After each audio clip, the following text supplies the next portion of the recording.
So hello guys, welcome back to Being Molly Jane, where we explore African village life. And in today's video I want to show you how my Sunday on this day looked like. It started with me studying. As you all know, I am a lecturer in a medical school and I teach human anatomy, that is body structure and function. That is why you see me preparing for that class. That is one of the subjects that I teach. So this morning I started by taking some tea, then sitting down to prepare for a class. I teach all the human anatomy classes in my department, and that is 3 classes. I teach a certificate class, a diploma class, and an upgrading to diploma class. So I usually prepare very well over the weekend, and the mornings are the best time for me to prepare since I am very fresh and the brain has rested enough so it can take a lot. So I usually start by at least making some notes. Then when I was done with preparing for my class, I decided to go and make my hair. And so I passed by a village shop to buy some braids, and that is what I was doing at this point. So I bought some braids, and I've only bought 2. 2 are enough for me. Here in the village, people know how to minimize. If I were making my hair in the city, the 2 could not have been enough. But here in the village, 2 is enough. So usually salons in the village are people's homes. So like right now, I was going to be plaited in someone's home. So this lady knows how to plait or to make hair. And so I just walk into her homestead, plait my hair from there. It is very, very cheap and convenient. So if you're watching a video from this channel for the first time, I want you to know that it is so good to have you here. I really appreciate the fact that you decided to watch my video. Now, my name is Molly and I make African village life videos. Now, don't just watch. Kindly like, subscribe, and leave me a sweet comment. We sit on this chair, and she told me she uses this chair because it does not have a back. She claims that when people lie on the back of the chair, they tend to sleep and they disturb her while she's plaiting hair.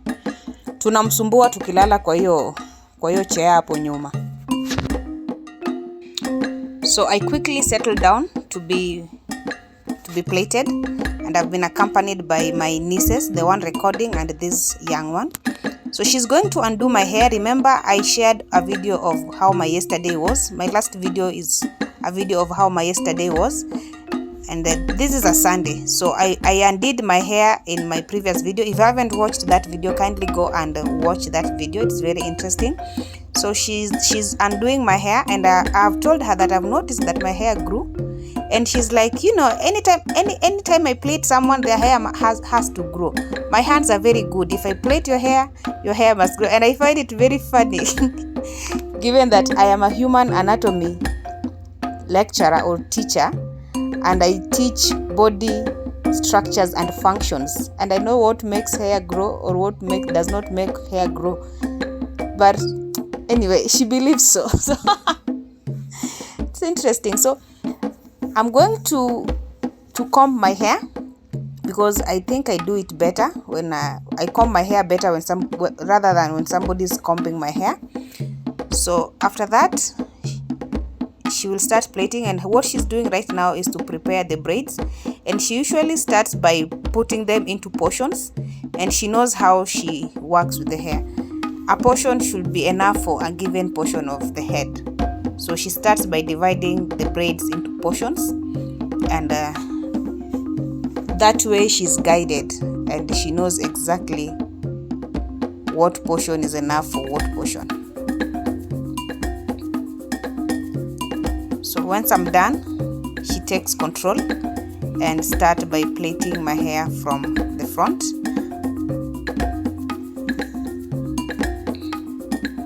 And notice that I have some white hair in front. That is as a result of vitiligo that is on my face. The discoloring of my skin that you see, that skin condition is called vitiligo. So anywhere there is vitiligo or there is a patch as a result of vitiligo, my hair also turns to white. And that includes all the strands of hair in my body, even the hairs that are, hidden. Some are white. So she'll start by making a braid, because I'm doing some lines that will be meeting at the back of my head or towards the back of my head, and she'll start by making a braid, and that will be a point where the lines will be meeting. So she's doing that so that she's guided, and then she'll go ahead and start making my hair.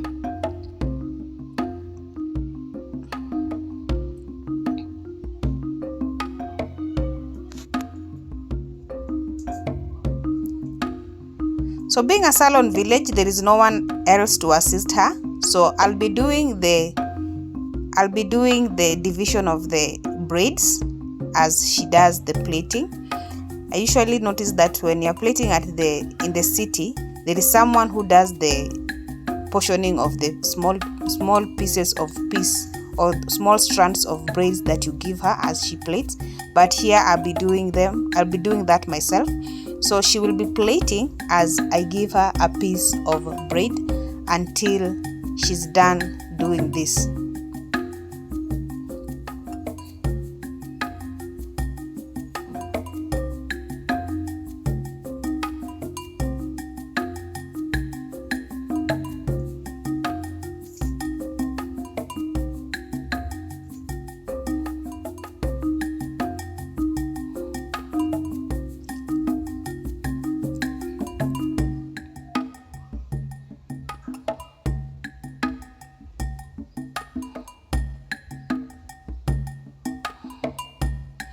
So once at the center or where the braids will meet, she stops making the line and now starts making a braid at the root of that line, and then she will move to the next. So that is what she's going to do for the rest of the head, and this is how the braid that she has started with is looking like. I think it is very nicely done, and she does a good job when it comes to making my hair. I really like it. She's the one who usually makes my hair anytime, almost every time, except for a few times that my hair is made while I'm in the city, which is very rare. So she will move to the next one, and during this day, or when she was braiding me, I decided to go live. There are people who watched my live that day. I really thank you, all those who joined my live that day. I really appreciate, and I don't take it for granted. The likes of Claire Ochola and Fred Dangote and any other person who also joined the live. I had a number of people. I decided to go live that day, and unfortunately I did not record until the end because my phone went off as a result of low battery. My phone went off, and I just recorded up to where I could. But before then, I was seated next to this shrubby fence while I was being plaited, and then all of a sudden a snake just came from nowhere. I was so scared. I jumped so high, but the lady who was plaiting me told me she's so used to them. She did not find it a problem at all. In fact, she says that she just looks at them passing and she does nothing until they get into her house. And if they don't get into her house, she doesn't care. She claims they like this kind of fence that she has used to, decorate her home. So this was the final look. This is how it turned out. Can you tell me in the comment section what you think of this look? I think she did a very good job, given that she only plaited me at 200 Kenyan shillings. That is what I usually spend when my hair is done here in the village. So back home, Mama has visitors. So she's preparing some tea. She has some chama members coming to visit her or to see her today. So she's making some tea, and she has bought some bread, as you can see.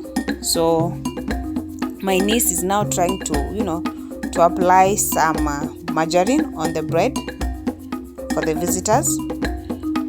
And Later, after that, after the visitors came and left, we then went to look for supper. And for this day, we were only going to eat ugali and some vegetables. And Mama has a kitchen garden next to the kitchen. So that is where we are going to obtain some kales that we will use for supper. So we got some kales here and also some spider vegetables or saga if you like. So we are going to also look for some pepper leaves, matawi ya pilipili, to add to this, to to make the supper complete. Mama is going to add some pepper leaves to these kales.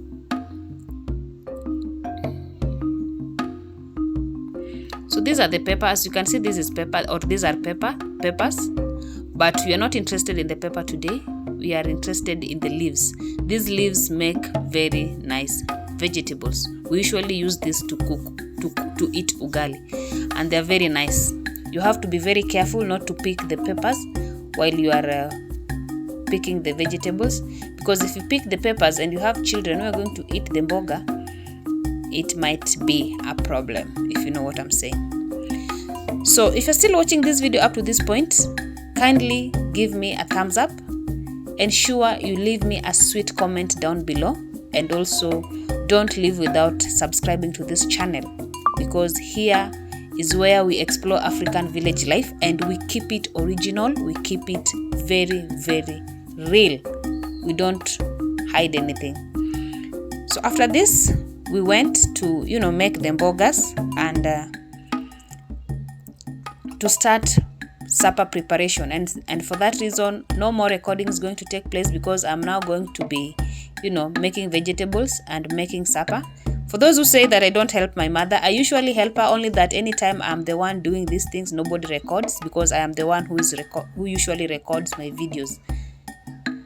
So if you have watched this video up to this point, it is coming to an end. Thank you so much for watching. Ensure you like, subscribe, give me a sweet comment, and see you in the next one. Bye bye.